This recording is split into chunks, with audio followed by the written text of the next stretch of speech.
Merci d'être venu pour ce petit exposé de moins d'une heure. En tout cas, bon, si vous voulez ensuite poser des questions, il n'y a pas de problème, mais je vais faire un exposé, si possible, assez court, sur donc l'Atlas du mondialisme, aux éditions Le Retour aux sources.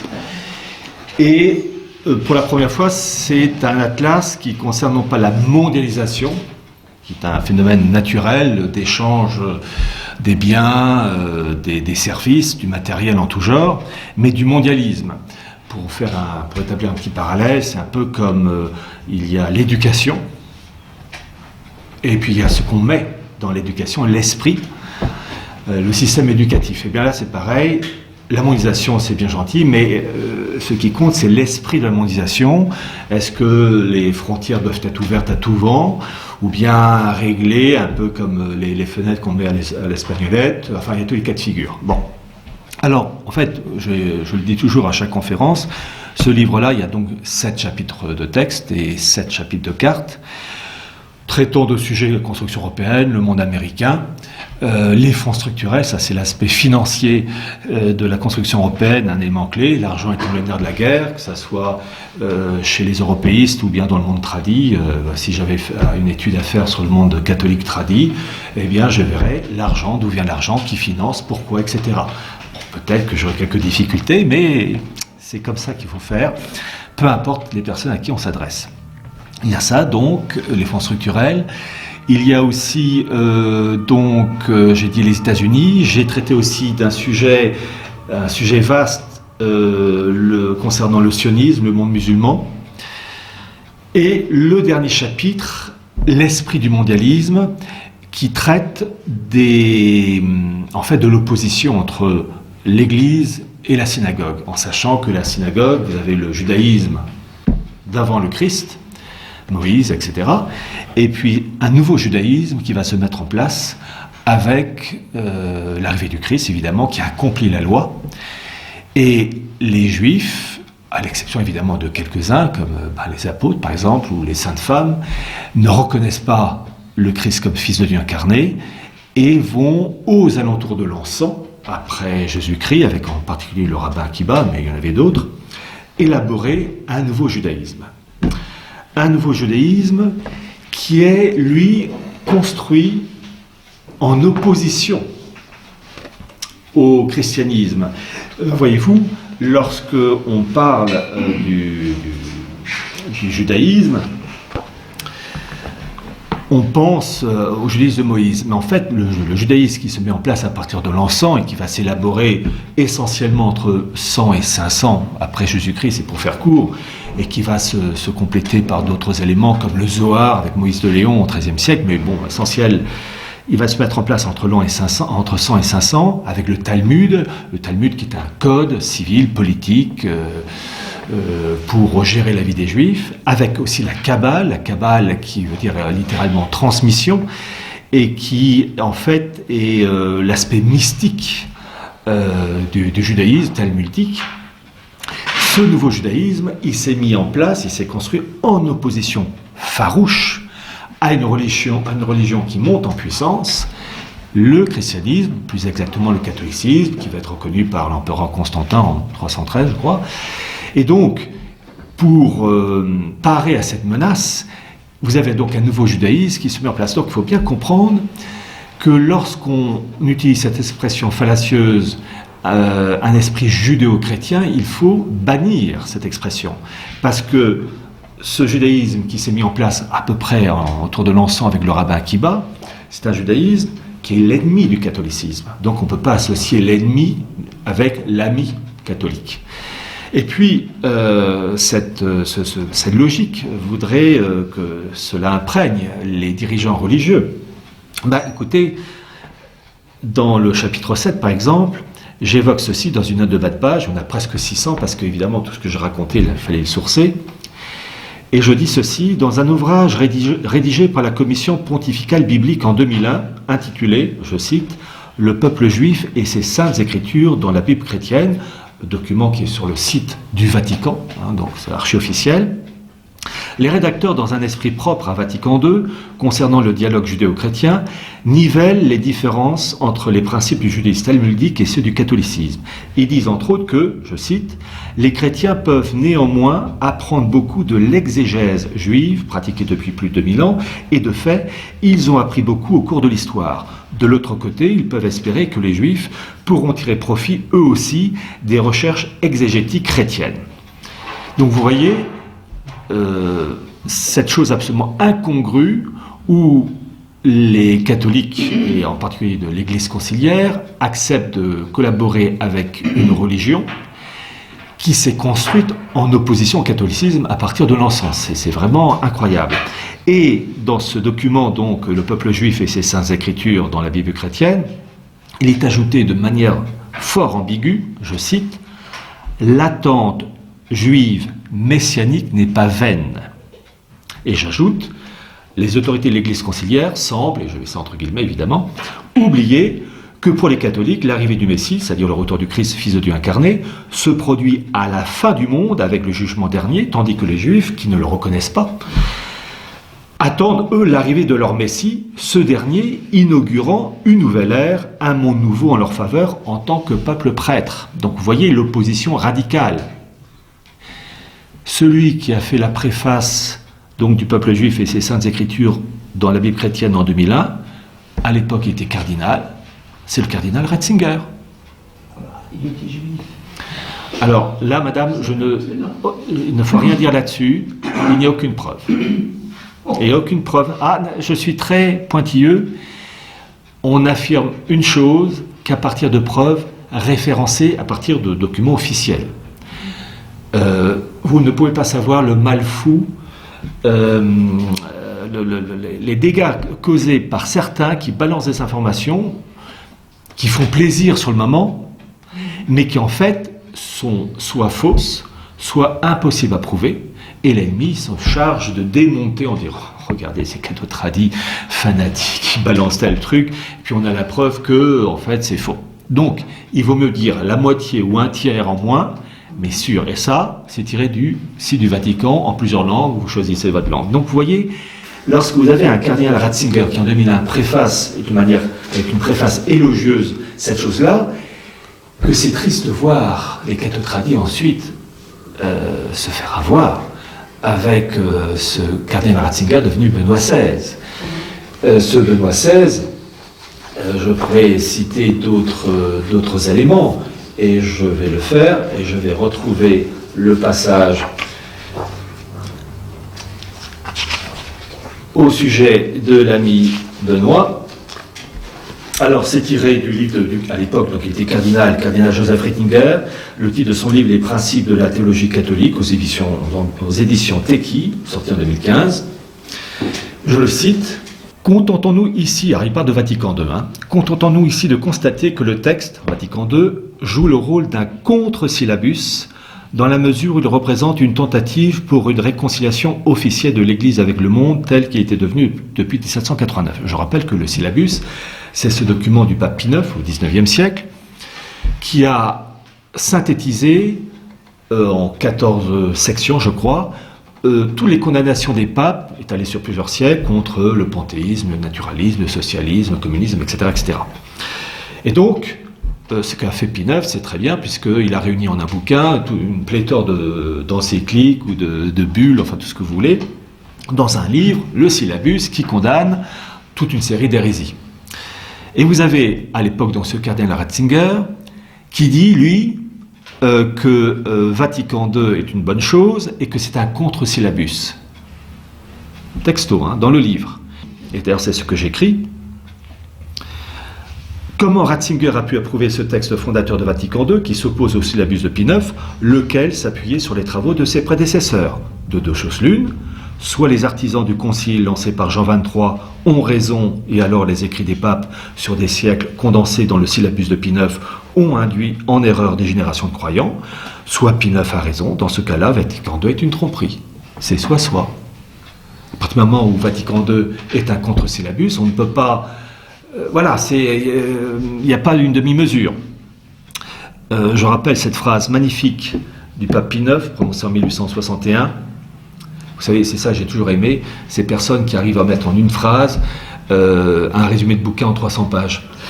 Et là, Pie IX, alors, esprit synthétique, la modernité ou la nouveauté ne sont pas des critères de vérité. Ça fait un bouquin tout ça. Boum, en une phrase, on n'en parle plus. La modernité ou la nouveauté ne sont pas des critères de vérité. Là aussi, j'aurais aimé que les cathos tradis, au lieu de s'extasier devant Benoît XVI, parce qu'il présentait les apparences de la tradition, comme m'a dit un prêtre de la tradition, dont je ne citerai pas le nom, me disant que lui et un autre prêtre, ils étaient ravis de voir le pape François arriver sur le trône de Saint-Pierre. Attention, précision, parce que m'a-t-il dit, il est tellement pourri, là au moins les tradis ne vont pas se faire avoir. Parce que, m'a-t-il ajouté, le nombre de tradis à se faire avoir avec Benoît XVI, parce qu'il présentait les apparences de la tradition. Ah, les apparences, 3 mots de latin, un peu d'encens, c'est bon les tradis. Bah non.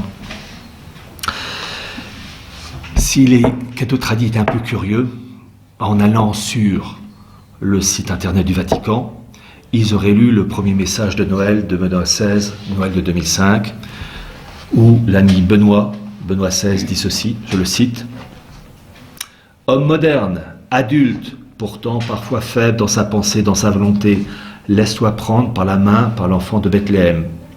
Ne crains pas, aie confiance en lui. La force vivifiante de sa lumière t'encourage à t'engager dans l'édification d'un nouvel ordre mondial, fondé sur de justes relations éthiques et économiques, que son amour guide les peuples, éclaire leur conscience commune d'être une famille appelée à construire des relations de confiance et de soutien mutuel, etc. etc. T'encourage à t'engager dans l'édification d'un nouvel ordre mondial. Mais pourquoi les cathos tradis n'ont pas fait attention? Et je vais rajouter les cathos tradis et les prêtres de la fraternité Saint-Pédis. À titre personnel, je n'ai jamais entendu un prêtre de la fraternité Saint-Pédis en sermon dire « On va s'amuser un peu, entre guillemets, je vais vous raconter, vous lire les extraits du message de Noël 2005 de Benoît XVI. » J'ai jamais entendu. Il suffit d'aller sur le site du Vatican. Et le même Benoît XVI, parce que, à titre de précision, un religieux peut se tromper. Par exemple, admettons, Benoît XVI, enfin Ratzinger à l'époque, aurait pu dire Vatican II est une excellente chose et c'est un contre-syllabus, et puis se rendre compte de son erreur. Et pour cela, vraiment, je défends au maximum, hein, se rendre compte de son erreur et revenir sur ses pas. Mais dans ce cas-là, il faut, surtout quand on devient pape, d'abord qu'il se confesse à lui à titre personnel d'avoir professé une hérésie, mais la deuxième chose, c'est que pour qu'il y ait confession et absolution véritable, compte tenu que c'est une déclaration publique, il faut se rétracter publiquement et dire excusez-moi, en gros, j'ai dit une connerie, enfin, pour faire court. Donc il aurait dû dire, en tant que cardinal ou pape, dire écoutez, quand j'ai dit que Vatican II était très bien et que c'était un contre-syllabus, excusez-moi, je me suis trompé, c'est une erreur, faites une croix là-dessus. Il ne l'a jamais fait. Et c'est là on voit cette permanence, qu'il soit évêque, cardinal, et je termine, entre autres, avec son encyclique de 2009, où il parle en particulier du bienheureux Jean XXIII, c'est logique, il fallait bien canoniser, enfin là béatifier, mais canoniser en fin de course Vatican II, ou dans son encyclique de 2009, donc Caritas in Veritate,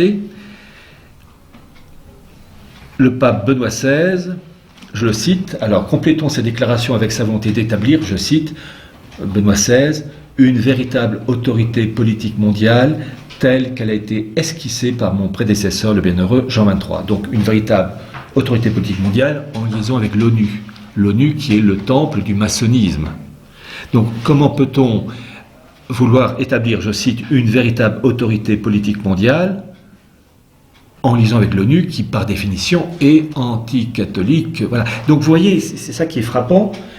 Benoît XVI, qui soit évêque, cardinal et ensuite pape, a tenu des propos anticatholiques. Et malheureusement, énormément de cathos tradis se sont fait avoir parce que parfois il disait des choses justes, je vais dire heureusement pour un pape, quand on est contre l'avortement, heureusement qu'un pape est contre, merci, c'est au moins ça. Bon. Mais c'est ça qui est terrible.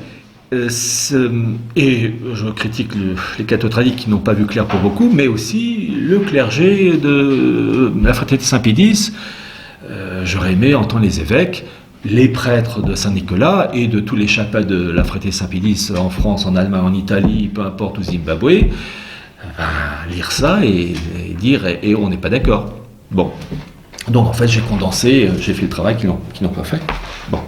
Voyez-vous, ce que j'ai voulu faire en particulier, c'est voir des faits matériels, mais aussi voir la tournure d'esprit. Voyez-vous, quand on s'intéresse à un grand homme politique, que ce soit Bismarck, que ce soit Winston Churchill, que ce soit le cardinal Richelieu, une chose qu'il faut toujours voir, c'est son enfance, son origine sociale.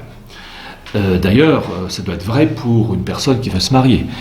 Quand on veut se marier, on n'épouse pas de la viande, il faut épouser quelqu'un, mais on veut se marier, il faut d'abord connaître les parents, les grands-parents. Voilà.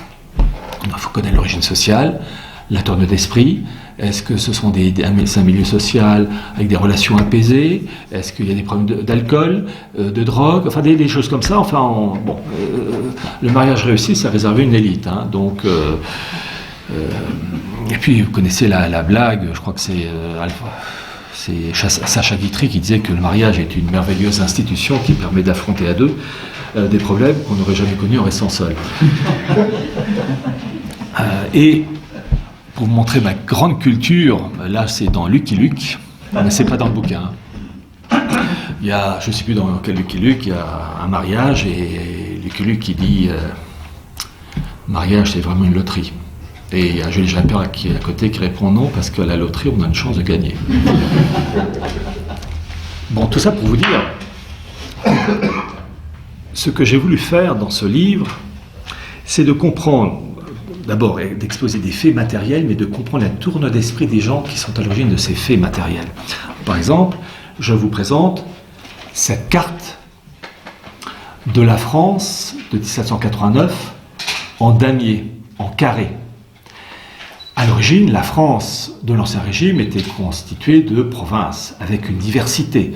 Lorsque les rois de France s'adressaient aux Français, ils ne disaient pas « Français, Françaises », ils disaient « à mes peuples », parce qu'il y avait une diversité entre les Bretons, les Alsaciens, les Auvergnats, qui d'ailleurs pour la plupart du temps ne parlaient même pas français. Donc il y avait cette diversité, et c'était tout le génie capétien de serrer la vis pour faire en sorte que ces différentes communautés vivent sous le même toit, sans non plus uniformiser. Et puis arrive la révolution de 1789, qui détruit ces provinces, et qui va mettre en place une France en département. Mais à l'origine, pour montrer ce côté terriblement technocrate, c'est une France en damier, en ligne droite. Donc pour qu'il y ait une uniformisation, qu'on habite Brest, Clermont-Ferrand, Strasbourg ou Toulouse, être vu pareil, être traité de la même manière. C'est ça qui est absolument atroce, ce côté robotique. Et pour des raisons d'ordre pratique, la réalité de la nature faisant que y a des montagnes, des rivières et des fleuves, on est un peu obligé de gommer ces traits et créer des départements tels qu'on les connaît encore aujourd'hui, mais des départements qui sont des entités artificielles, qui ne sont pas le reflet de la tradition et des cultures et des habitudes anciennes. La monarchie française respectait les traditions historiques des Bretons, des Alsaciens. Lorsque l'Alsace a été annexée par Louis XIV, eh bien, les élites alsaciennes utilisaient dans les papiers administratifs le latin ou l'allemand. Eh bien, Louis XIV n'a pas dit désormais c'est uniquement le français, on supprime le latin et l'allemand. Il a dit vous continuez en latin et en allemand, mais vous rajoutez une troisième langue, le français. Et avec le temps, le prestige de la cour, pour des raisons pratiques, peu à peu, les législateurs alsaciens ont abandonné peu à peu le latin et l'allemand, et peu à peu, ils ont adopté le français. Voilà, tout en douceur, et non pas à la schlag. Voilà. Bon.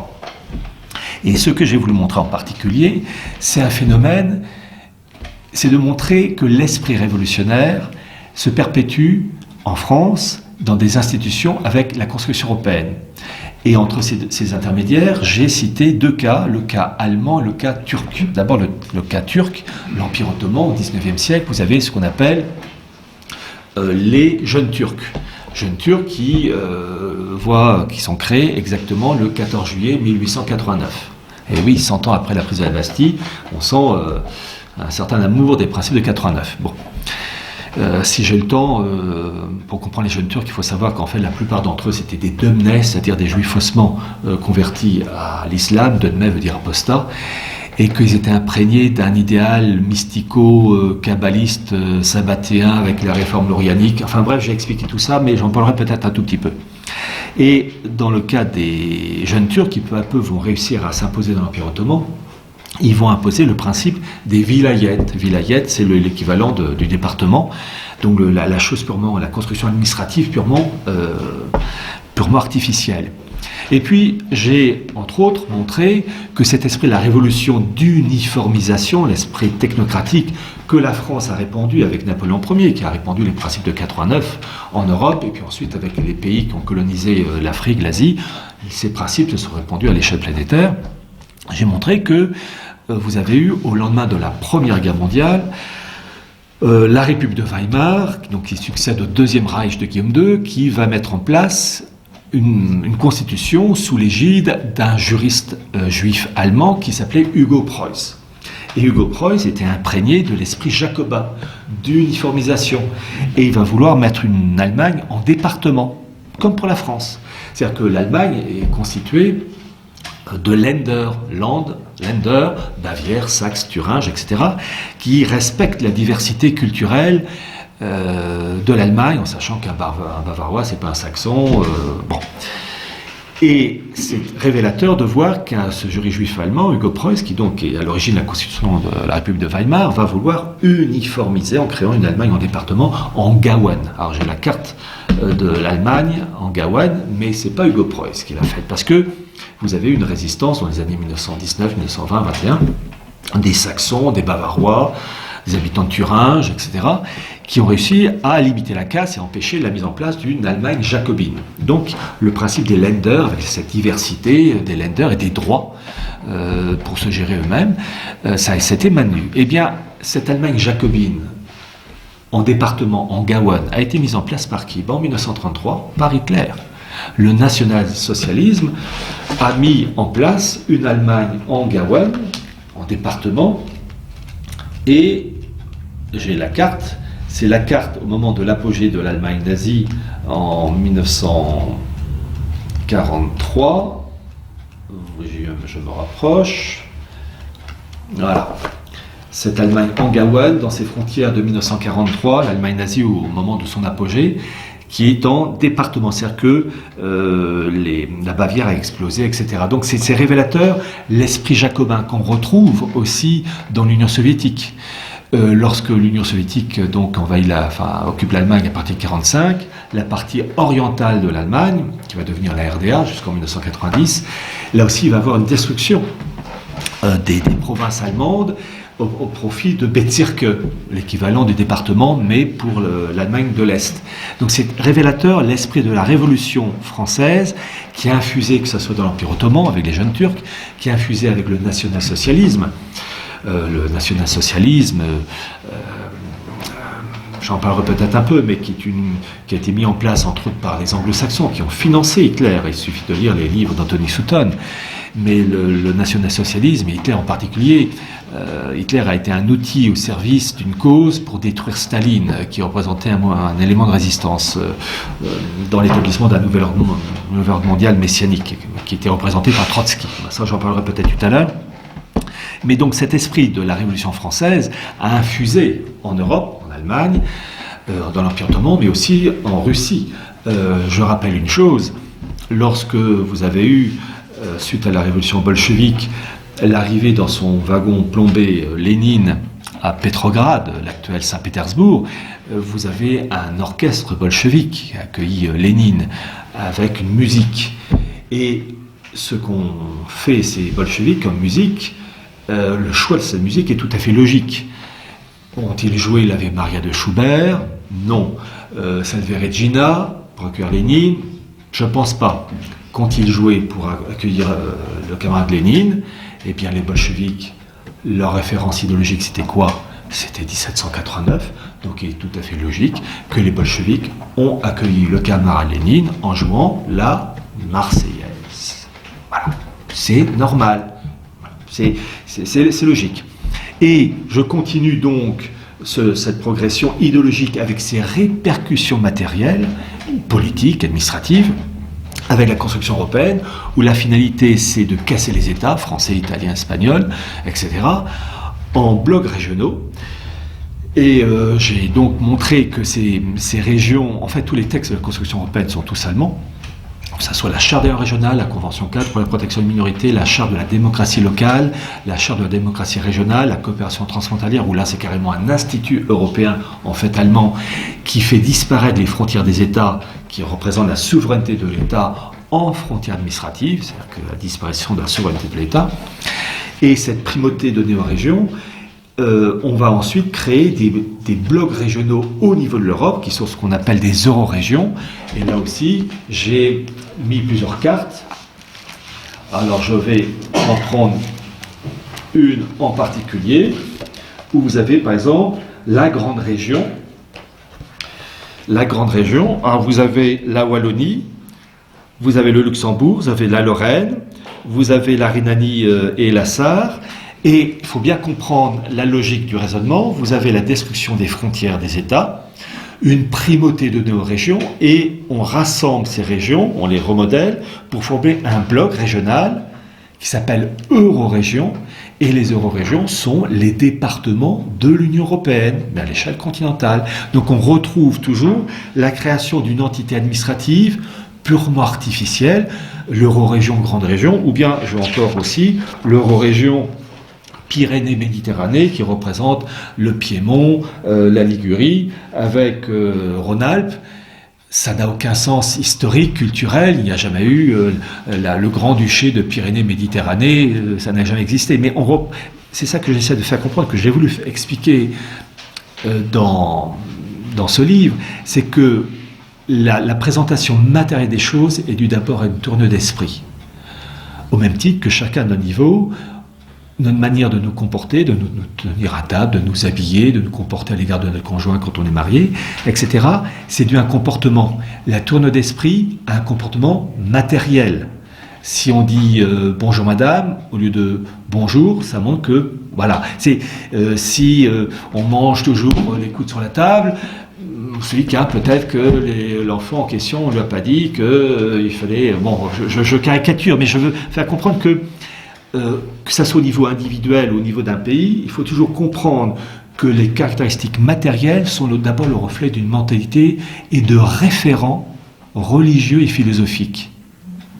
Donc, si on veut détruire le problème matériel, il faut d'abord effacer la référence religieuse, philosophique, et ensuite, on peut reconstruire. C'est pourquoi, par exemple, le nombre de cathotradis qui, malheureusement, se font avoir, un peu moins maintenant parce que ça commence à émerger, avec le Front National.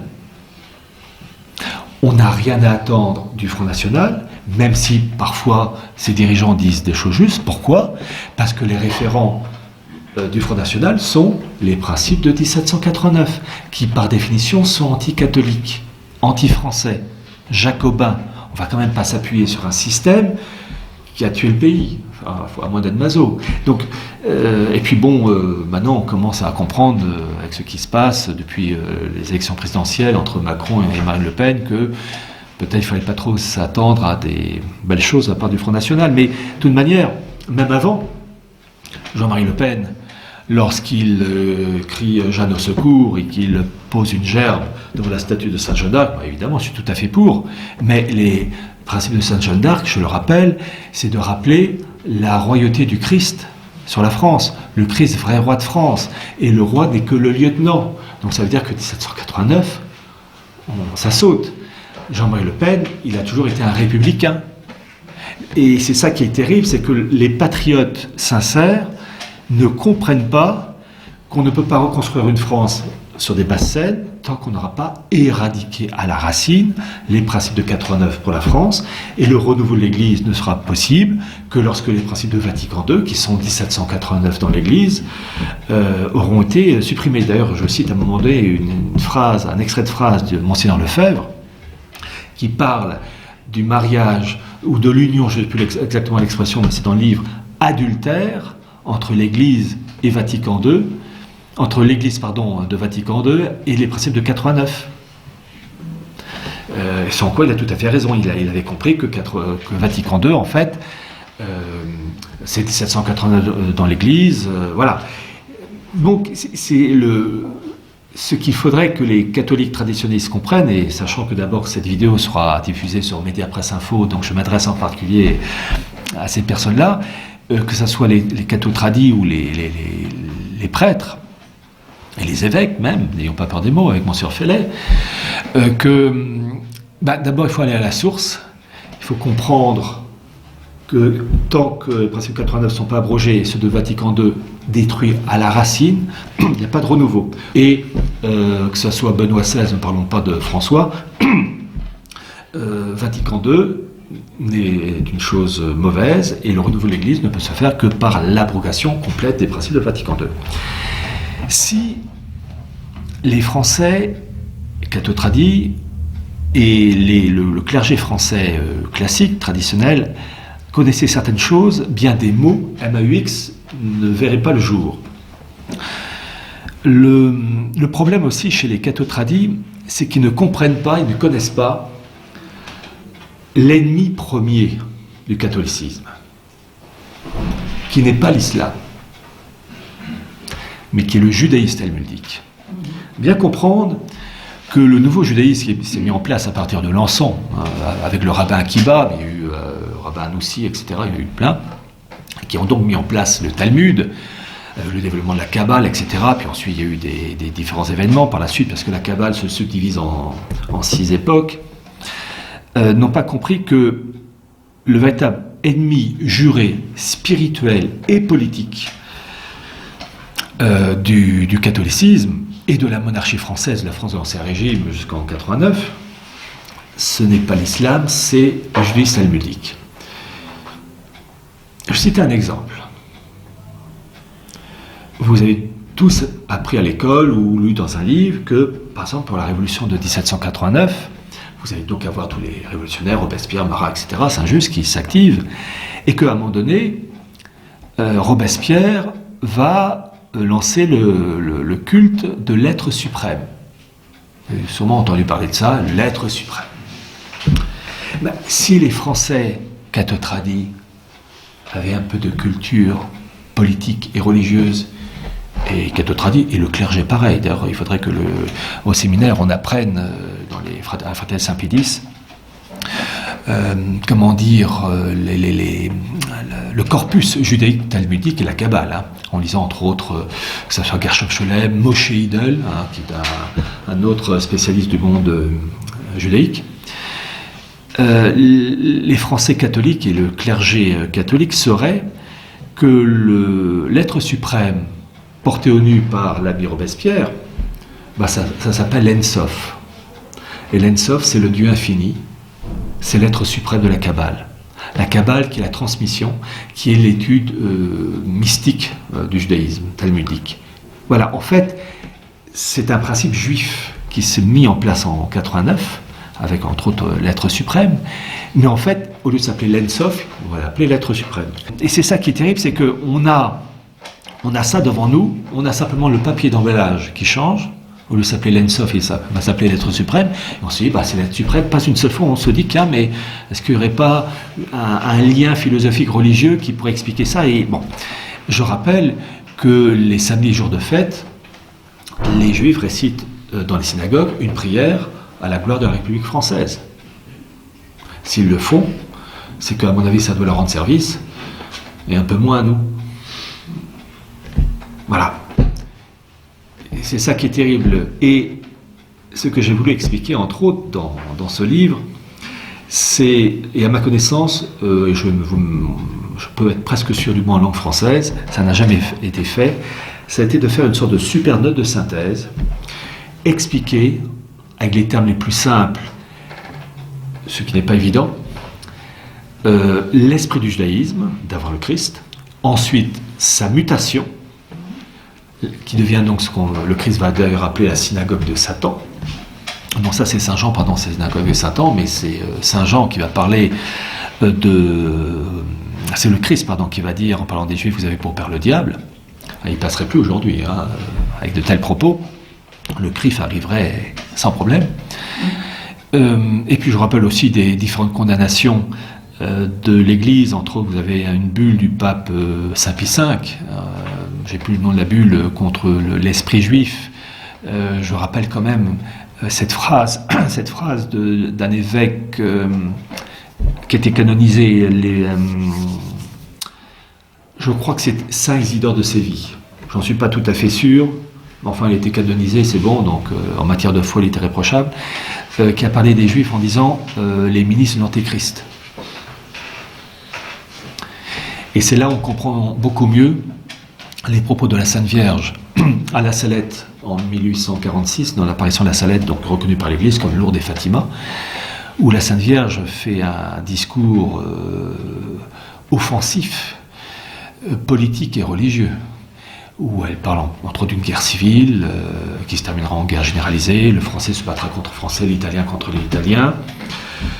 Elle parle aussi donc d'une guerre généralisée. Elle parle aussi de l'Église qui perdra la foi, Rome perdra la foi, deviendra un cloaque d'impureté. Puis à un moment donné, elle parle aussi de l'Antéchrist, qui naîtra de l'union d'un évêque et d'une religieuse hébraïque.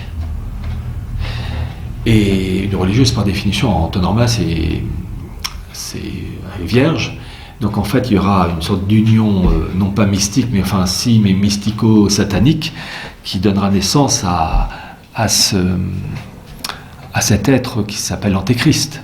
Bon, il m'est impossible en quelques minutes d'expliquer ce que veut dire la Sainte Vierge quand elle dit que donc l'Antéchrist naîtra de l'union d'un évêque et d'une religieuse hébraïque. Mais quand j'ai lu les ouvrages de la mystique juive, j'ai compris le principe qu'en fait il y a dans le judaïsme talmudique cette haine farouche, et si je pouvais trouver un terme encore plus fort, je l'utiliserais, du catholicisme. Pourquoi ? Parce que les Juifs attendaient un Messie pour la gloire d'Israël, et manque de peau, il y en a un qui arrive, ce Jésus de Nazareth, qui dit « Vous faites partie du renouveau, mais tous les peuples de la terre aussi. Et vous êtes traités spirituellement à égalité. Et mon royaume n'est pas de ce monde. C'est-à-dire que pour faire des bénéfices, c'est pas sur terre, c'est au ciel. » Donc là, évidemment, ça flanque un choc. Hein. C'était pas prévu au programme. Et donc, ce nouveau judaïsme qui s'est construit à partir de l'encens, le Talmud, etc., il s'est construit en opposition au catholicisme et non en opposition à l'islam. Je rappelle que l'islam apparaît au 7e siècle. Donc pour comprendre le judaïsme talmudique et comprendre à quoi il s'est opposé, il faut s'intéresser au catholicisme, se dire mais il s'est construit en opposition au catholicisme, mais à quoi ? Eh bien, le judaïsme talmudique s'est construit en opposition au principe de l'incarnation, qui est l'abomination absolue, puisque le Christ se présente comme fils de Dieu incarné. Alors ça, c'est l'horreur qu'il faut détruire. Ça, le principe de la Sainte Trinité, le principe aussi de la distinction du spirituel et du temporel, ça c'est l'horreur absolue, mais le principe de l'incarnation, c'est un élément clé. Pourquoi ? Parce qu'il y a eu des conséquences spirituelles et politiques. Spirituelles, eh bien, le prêtre est le transparent du Christ, qui a ce privilège immense à partir du moment où il est ordonné, de pouvoir pardonner les péchés. Alors, ce n'est pas l'homme qui pardonne, c'est le Christ du fait de sa passion qui utilise, si je puis dire, l'outil prêtre pour pardonner les péchés, et puis le prêtre est donc toujours ce transparent pour transformer le pain et le vin en corps et sang du Christ, réellement, même si nos sens ne permettent pas de le voir. Et donc c'est une abomination absolue qu'il faut détruire, en sachant aussi que la finalité de la hiérarchie catholique, c'est le pape qui est le vicaire du Christ, cet intermédiaire qui a les clés, et qui verrouille, qui déverrouille, comme l'a dit le Christ. Hein, vous connaissez la formule, tu es Pierre, et puis tout ce qui sera lié au ciel sera serré de kiki en bas. Donc, il n'a pas dit ça, mais enfin en gros c'est ça. Donc le pape est l'intermédiaire entre le ciel et la terre dans le domaine spirituel. Et ce principe de l'incarnation a eu des répercussions aussi dans le domaine politique avec la France, qui est la première nation à se convertir au catholicisme pour l'Europe occidentale, parce que l'Arménie, l'Europe orientale, c'est un peu plus tôt. Dans le cas français, avec le baptême de Clovis, qui est un événement prodigieux, puisque c'est la naissance en germe et en manière très fragile, mais tout y est, de l'embryon France, avec un roi, Clovis, qui meurt en 511 et qui, un an auparavant, choisit Paris comme capitale de la France. Il ne faut jamais oublier, capitale de la France, c'est Clovis. Donc on a l'embryon politique associé à l'Église avec l'évêque Saint-Rémy, et le roi de France, à partir de Clovis, est le lieutenant du Christ. Donc vous avez bien comprendre ce côté révolutionnaire, et au sens positif du terme du catholicisme, grâce au Christ, qui impose le principe des intermédiaires. Dans le domaine spirituel, le prêtre est un intermédiaire, le pape, le vicaire du Christ, et le roi de France, de Clovis jusqu'à Louis XVI, qui est l'intermédiaire. Vous avez l'homme, que ce soit le prêtre, le pape encore plus peut-être avec la situation actuelle, ou le roi de France, l'homme qui est plus ou moins à la hauteur de la situation. Dans le cas de Saint-Louis, l'homme est extraordinaire, Louis XV, un peu moins bien, mais la fonction du roi de France, sacré à Reims, elle est parfaite, au même titre que vous avez des prêtres, l'homme, le prêtre, évêque, cardinal, et puis le pape, l'homme, il y a tous les cas de figure extraordinaires, comme l'homme Sarto, le Saint Pie X, et puis évidemment, vous avez les papes Borgia, où là, Luther, il en a profité. Voilà, bon, et tous les cas de figure. Donc bien distinguer l'homme plus ou moins à la hauteur de la situation, et la fonction du prêtre, du pape, et la fonction royale, qui elle est parfaite. Principe de l'intermédiaire. Et donc, ce principe de l'intermédiaire catholique qui a été mis en place par le catholicisme, enfin par le Christ, qui vraiment a créé une entreprise, il y a un truc qui marche depuis 2000 ans. Enfin, moins bien avec l'Église conciliaire, mais bon, c'est temporaire. Eh bien, cette chose-là est une abomination. Pourquoi ?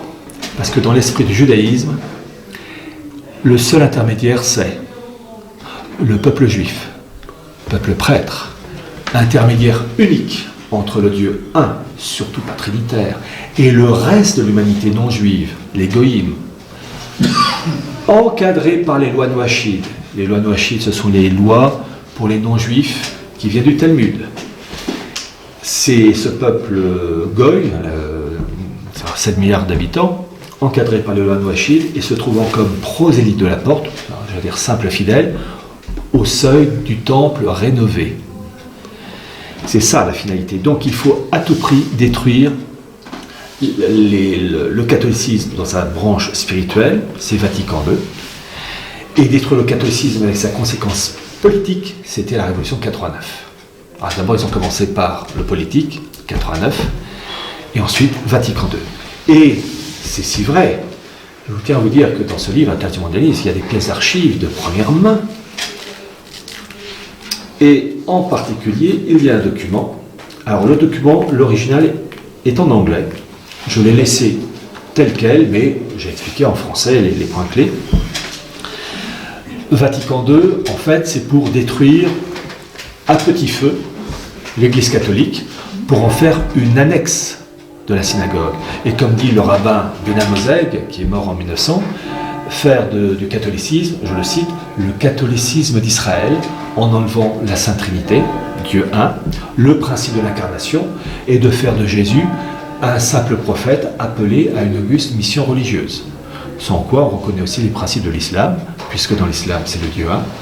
Le Jésus il est reconnu comme prophète, mais en aucun cas comme le Fils de Dieu incarné. Et puis évidemment l'incarnation dans l'islam n'existe pas. Vous n'avez pas un prêtre musulman qui transforme le pain et le vin en corps et sang d'Allah. Donc en fait l'ennemi premier et unique, je répète, l'ennemi premier et unique du catholicisme, c'est le judaïsme. Chose que les catholiques n'ont pas compris pour beaucoup d'entre eux. L'islam n'étant qu'un outil dans cette histoire. Je tiens à le préciser, je le fais à chaque fois, il n'empêche, je l'ai déjà dit dans le passé, je le redis, que les musulmans défendent encore des valeurs qu'on ne trouve plus en Occident. Mariage pour tous, au Maroc, en Algérie, en Tunisie, en Égypte, ça n'a aucune chance.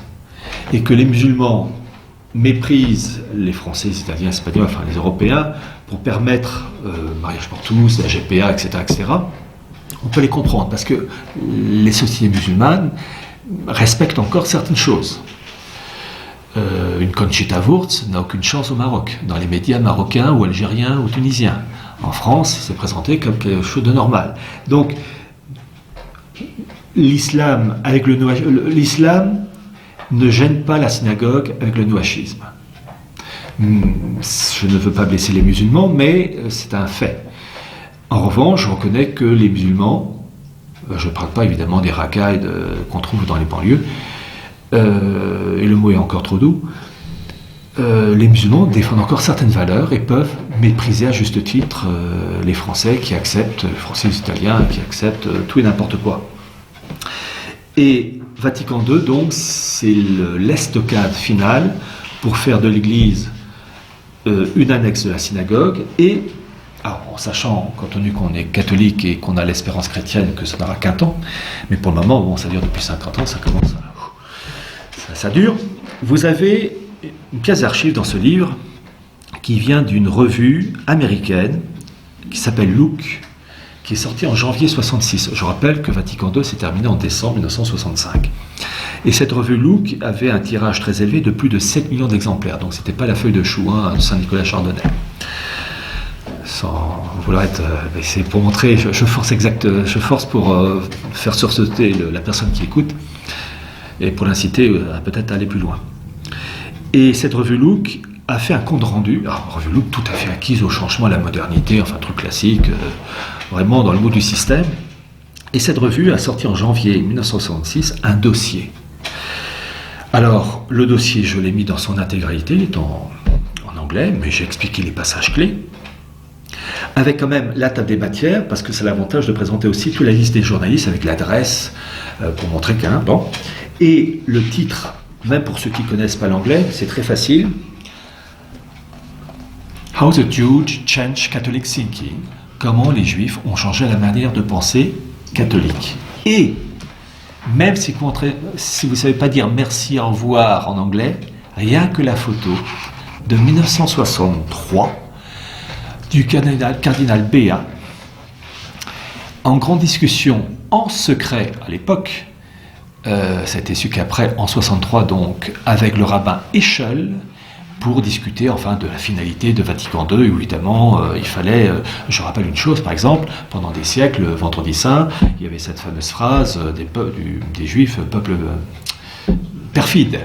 Bon évidemment, ça a été supprimé avec Vatican II, il faut remercier donc d'abord Jean XXIII, Paul VI et le cardinal Béat, en grande discussion avec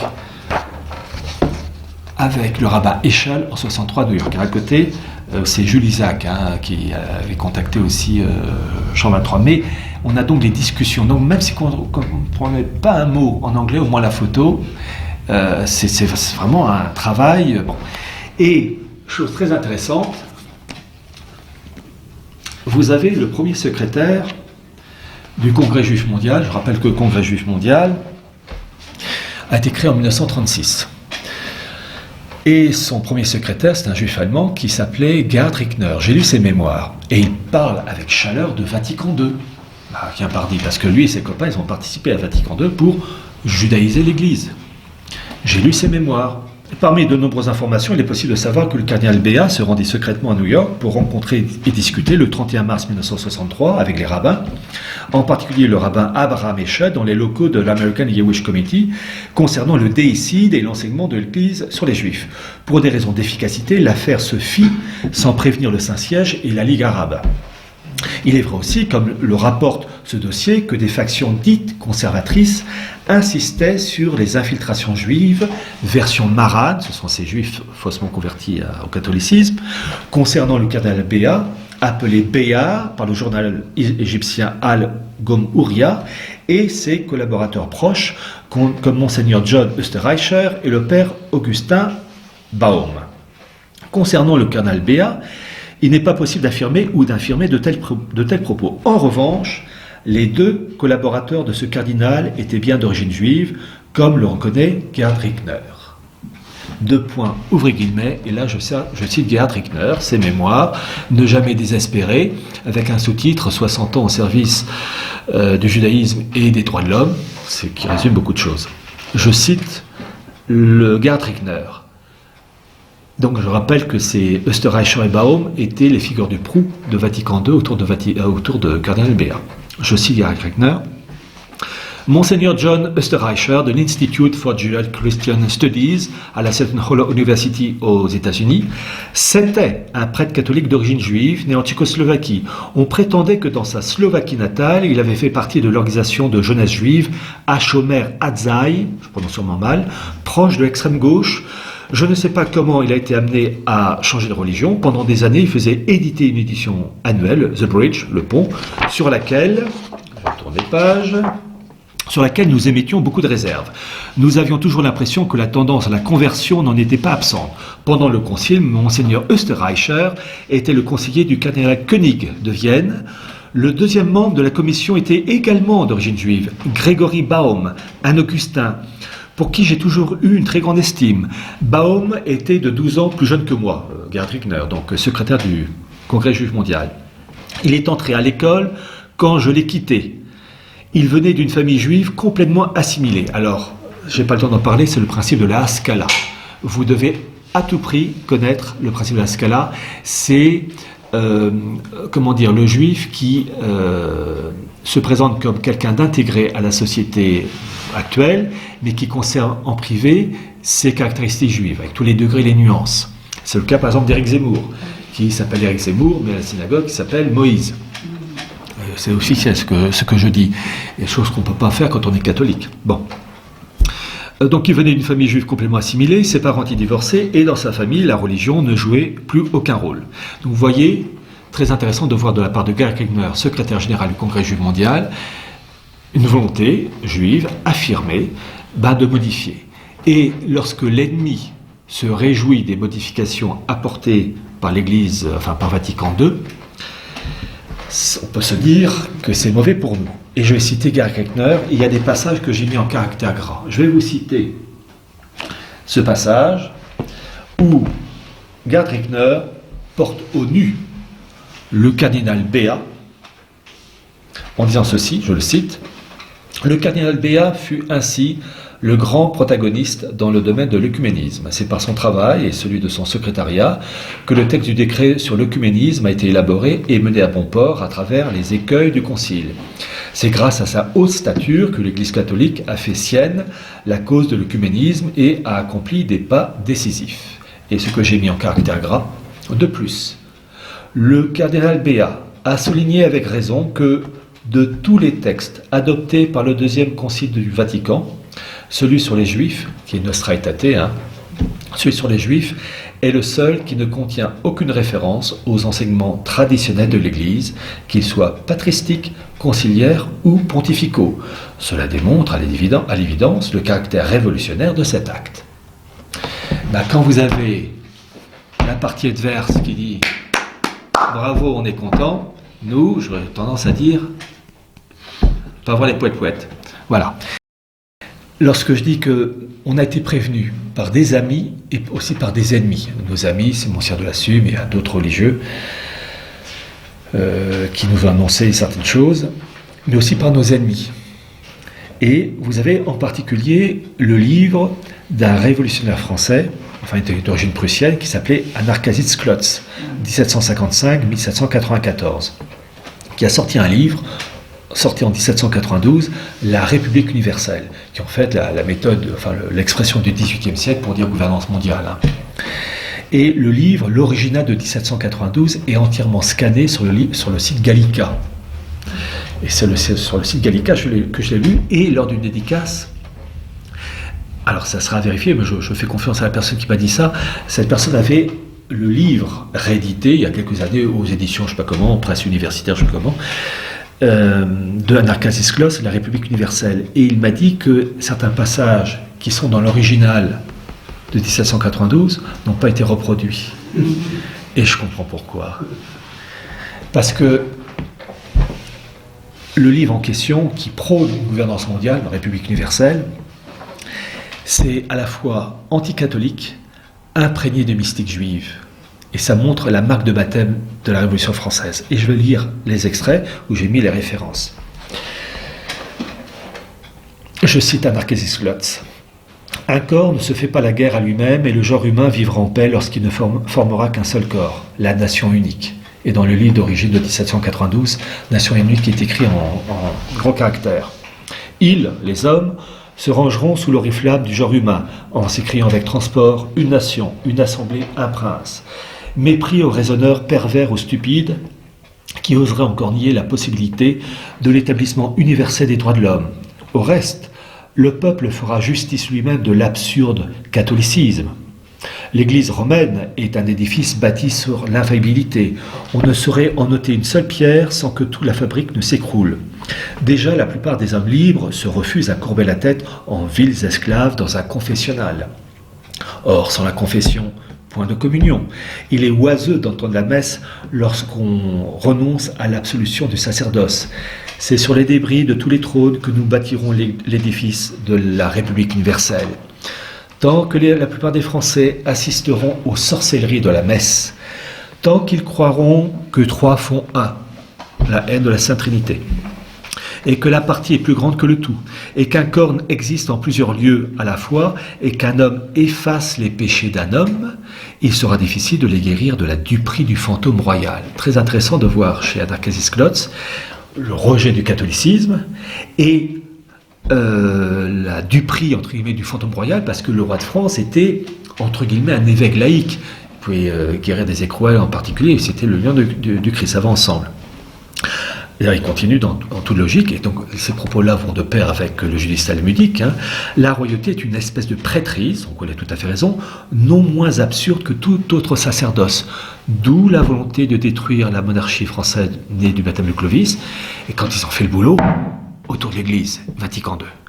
Voilà, la royauté est une espèce de prêtrise non moins absurde que tout autre sacerdoce.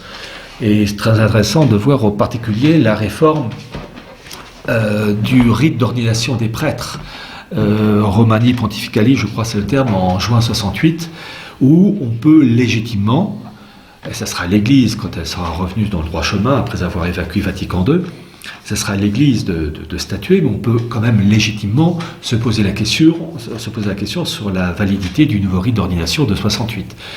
On a quand même le droit de se poser la question, surtout que, je rappelle une chose, celui qui a fait le nouveau rite d'ordination en 68, c'est l'évêque Bunini, qui était franc-mac, franc-maçon.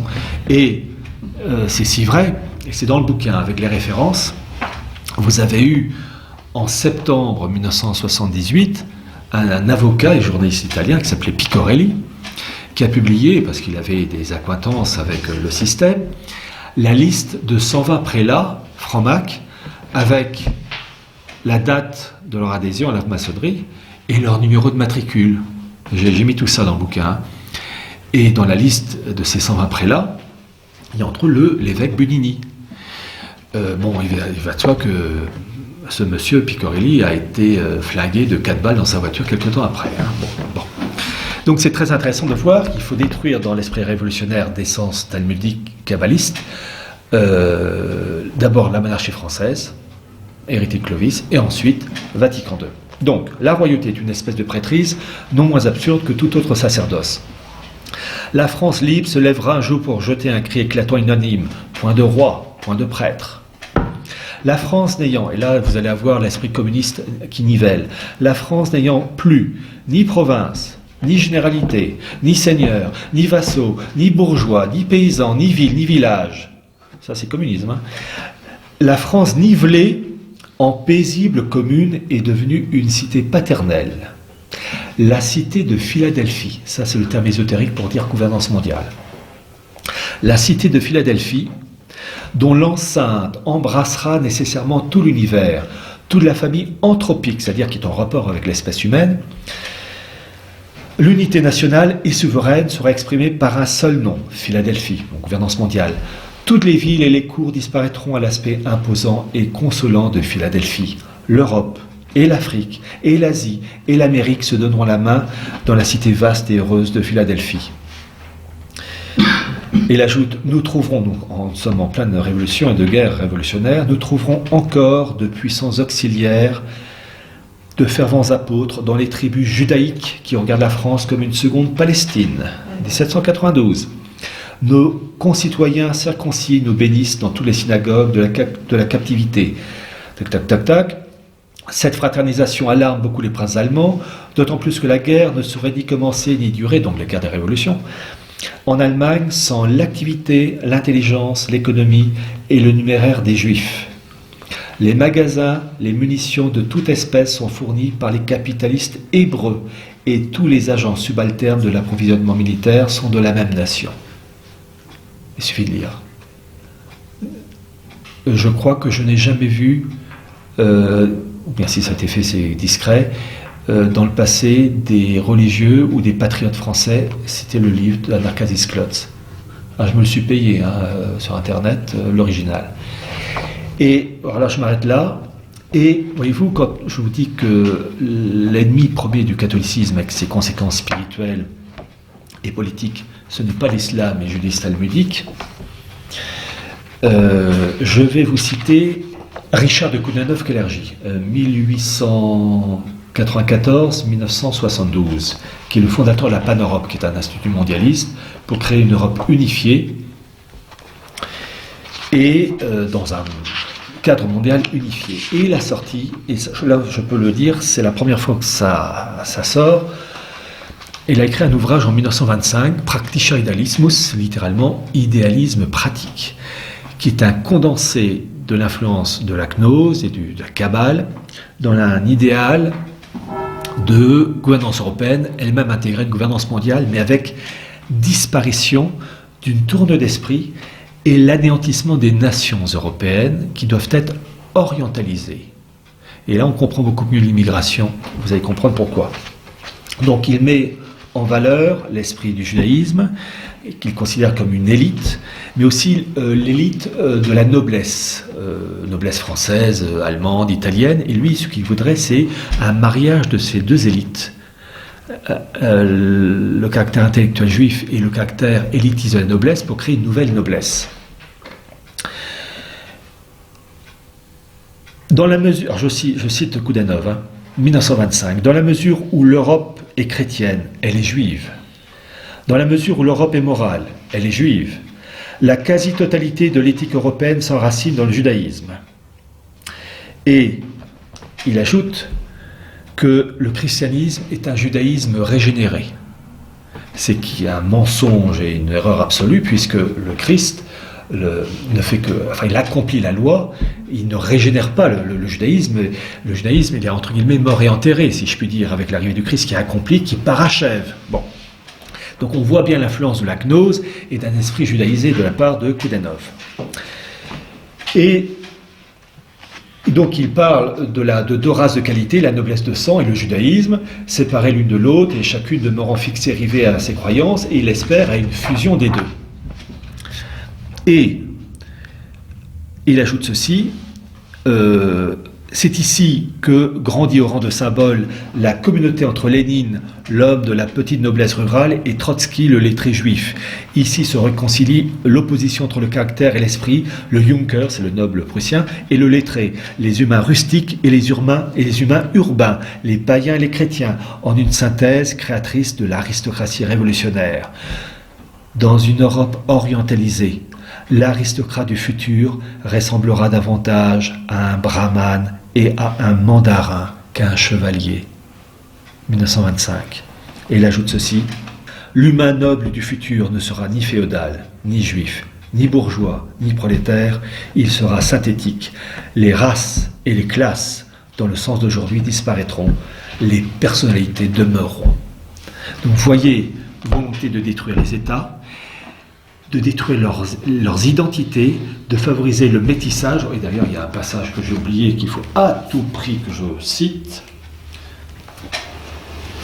Parce que ça c'est du gratiné. C'est lui qui le dit, moi je fais que relire. Où il prône le métissage. Alors j'enlève le métissage normal, un noir qui épouse une blanche, il s'aime, à condition d'obéir aux mêmes origines sociales, même ordre d'esprit, pourquoi pas. Mais quand il devient idéologique, non. Je vais vous citer le passage. Là où sous des auspices défavorables se rencontrent la consanguinité et le mélange, il engendre des types dégénérés au caractère faible, à l'esprit racorni. L'humain du lointain futur sera un métis. Les races et les castes d'aujourd'hui seront victimes du dépassement toujours plus grand de l'espace, du temps et des préjugés. La race du futur, négroïdo-eurasienne, d'apparence semblable à celle de l'Égypte ancienne, remplacera la multiplicité des peuples par une multiplicité de personnalités. Donc on voit déjà volonté 1925, Practitionalismus, cette volonté de détruire l'identité des États, de favoriser l'immigration, une Europe orientalisée, où le brahman et le mandarin vont prendre le pas sur le chevalier. Ben oui, l'esprit chevalier, c'est typique de l'Europe chrétienne du Moyen-Âge, Saint-Louis. Donc bien comprendre que c'est ça qui est pathétique. En fait, je n'ai fait que reprendre des textes anciens, où nos ennemis nous ont dit « on va vous casser la gueule ». Mais vous êtes tellement con qu'on peut l'écrire, le présenter, et mis à part 2-3 gus qui pigeront, le reste pigera pas, ou dira théorie du complot.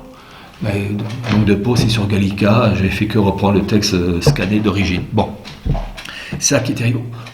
Ils nous ont annoncé tout ce qui se produit aujourd'hui, ce n'est que la conséquence d'un long travail. J'ai cité les propos d'un moine français né vers 1590, mais mort en 1648, qui s'appelait, c'est un moine, alors j'ai pas réussi à savoir s'il était franciscain, dominicain, mais les idées, elles sont pourries.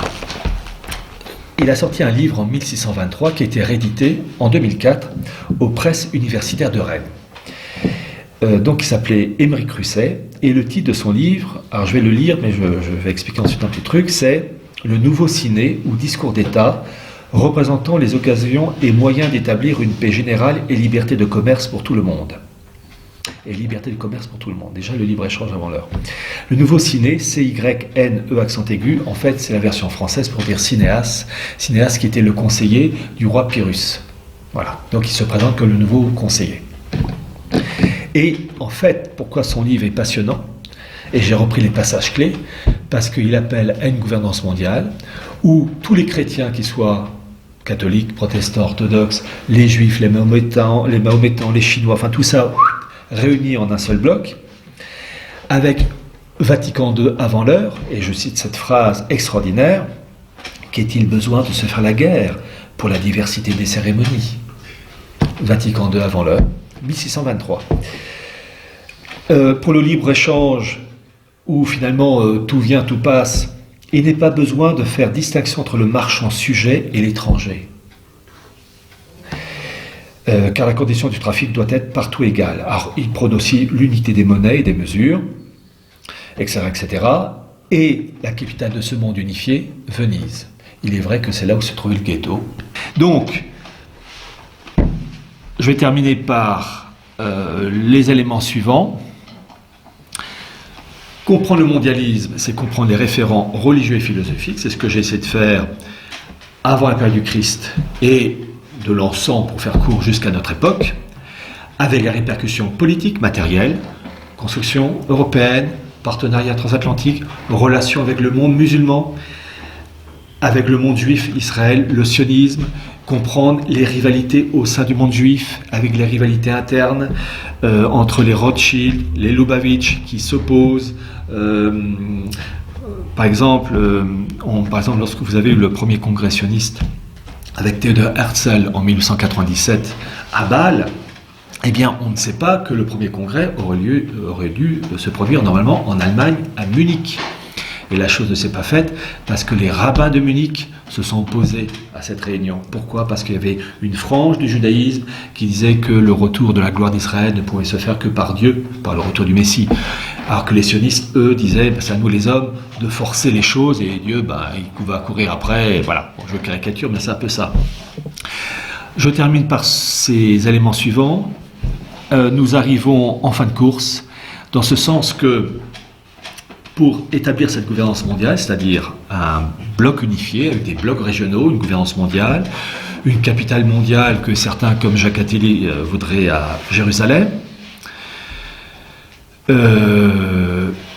on arrive à un point où les élites, les oligarchies, qu'elles soient américaines, allemandes, russes, israéliennes, turques, etc., se tapent entre elles dans la hiérarchie du pouvoir et la répartition du gâteau.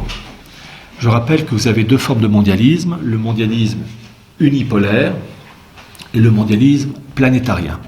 Le mondialisme unipolaire, c'est ce mondialisme qui jusqu'à Obama, Bush avant, Clinton, etc., voulait imposer la marque anglo-saxonne comme figure de proue d'une gouvernance mondiale. C'est-à-dire que les anglo-saxons à la tête avec les autres pays qui sont à la traîne.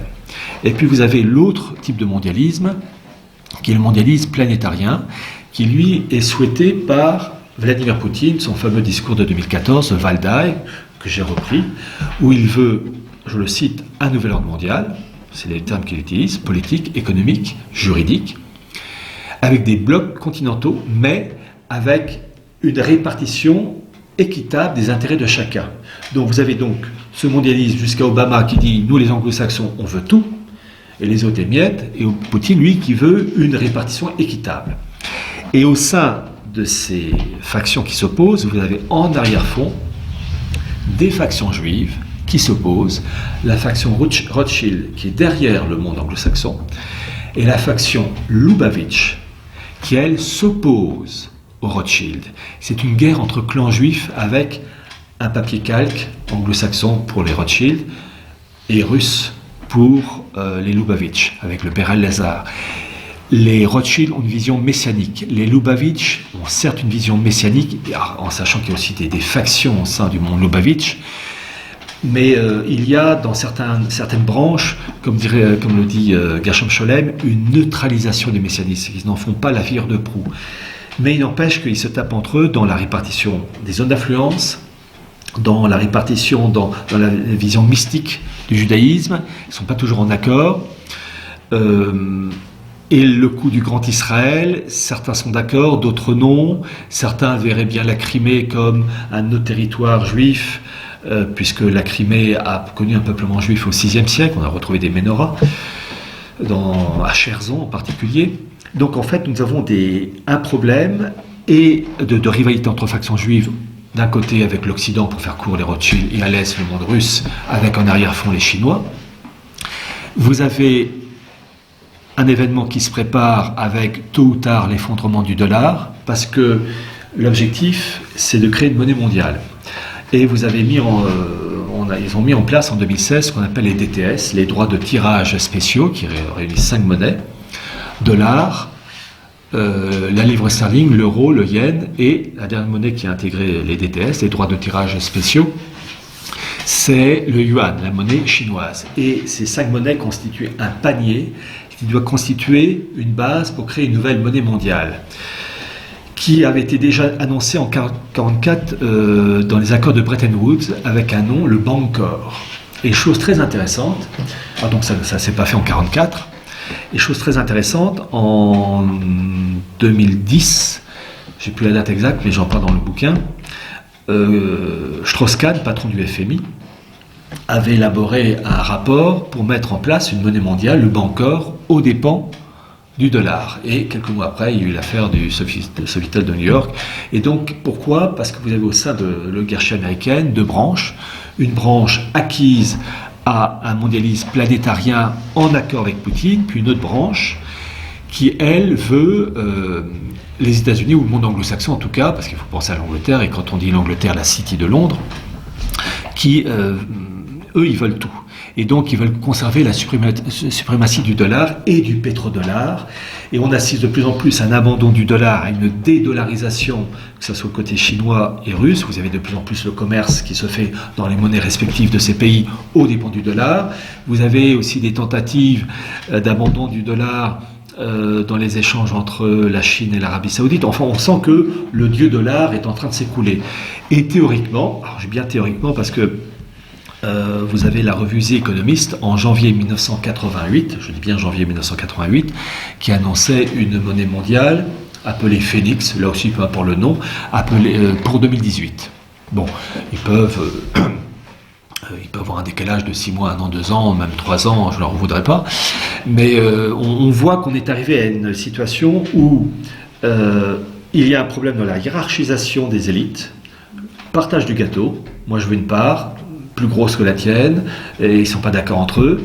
Hiérarchisation, et en fait c'est l'enfer qui est divisé contre lui-même, parce qu'ils font partie tous du même putride de la tour de Babel, et cette tour de Babel qui s'élève projette une ombre simiesque, pour ceux qui ne connaîtraient pas ce mot, diabolique, et tôt ou tard cette tour de Babel s'écroulera.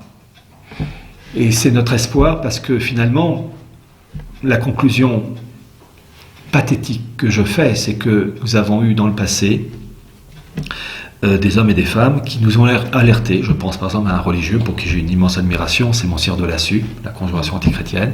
En 1910, son livre La Conjuration antichrétienne, il avait tout annoncé. Il y a eu d'autres religieux aussi, vous avez eu des esprits clairvoyants, et ça n'a servi à rien, sauf à quelques-uns, comme moi par exemple. J'ai lu leurs livres, et je leur remercie, parce que j'aurais pas pu apporter des informations supplémentaires.